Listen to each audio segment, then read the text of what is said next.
So today, we will talk about Roche Holdings company and why should the company grow its investments in Israel.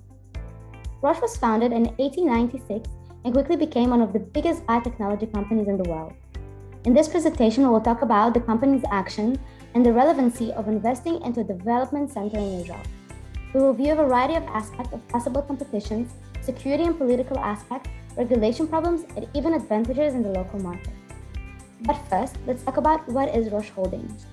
Roche Holdings was founded by Fritz Hoffmann Laroche and became one of the world's leading providers for diagnostic system solutions for clinic, labs, and doctors' offices. The main headquarters of the Swiss company is located in Basel. In its first steps, Roche specialized in making vitamin supplements, and in 1934, it became the first company that's ever produced a synthetical vitamin C. In 1954, Roche established a successful company called Pantene and later started making a new family of sedatives. The company was in charge of producing antiretroviral medicines and different HIV tests. Within 2 years after the FDA approval of those tests, the number of HIV casualties dropped from 50,000 to only 18,000. In 2020, the company received an FDA approval for their SARA COVID testing that can diagnose between 1,400 and 1,800 sepals within 24 hours. And according to June 2021, company's net worth grew to $71.7 billion.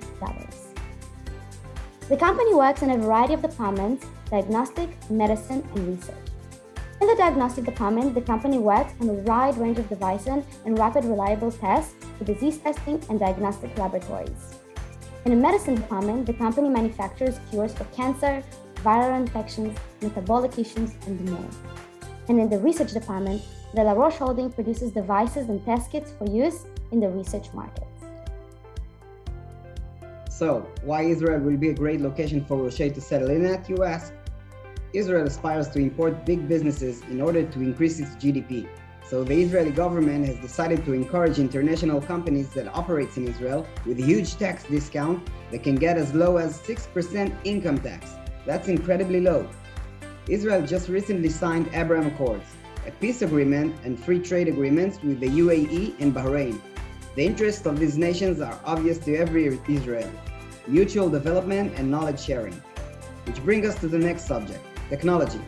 Israel, as the startup nation, is a leading global player in technology and entrepreneurship. This could not have been reached without the Israeli chutzpah, the courage to dare, leads the Israelis to reach new heights with out-of-the-box thinking. Another important aspect is the business development option. The Israeli government limits sales on patents that it was involved at. A company based in Israel will enable Roche to buy innovative and amazing new Israeli patents. And last but not least, planning ahead. The Israeli government is working on a holistic solution for the Middle East to move merchandise faster than ever: the Railways for Peace, which will run from the Gulf nations through Saudi Arabia, Jordan, and starts in, you guessed it, Israel. When investing in Israel, there will be challenges to face. First, the local market is not free of competition.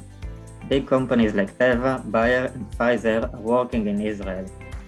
Second, in recent years, more and more anti-Zionist organizations are rising around the world, and more countries are changing their political view of Israel to the worse.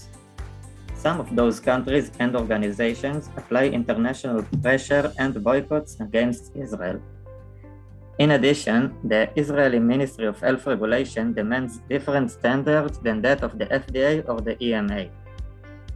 Last, the national security situation in Israel and the surrounding countries is tense, and that could influence manufacturing, exports, and imports. The solution to those challenges has been done before and are worth the effort in order to expand your company to Israel. Aggressive marketing and branding of company as you please in the minds of an audience who doesn't have any prejudice on you. Regarding the anti-Zionist movement in the world, there are also many pro-Israeli organizations and countries around the globe that oppose to the boycotts and the incitement against Israel. The Israeli Ministry of Health Regulation can be led by former senior civil service official hired by the company.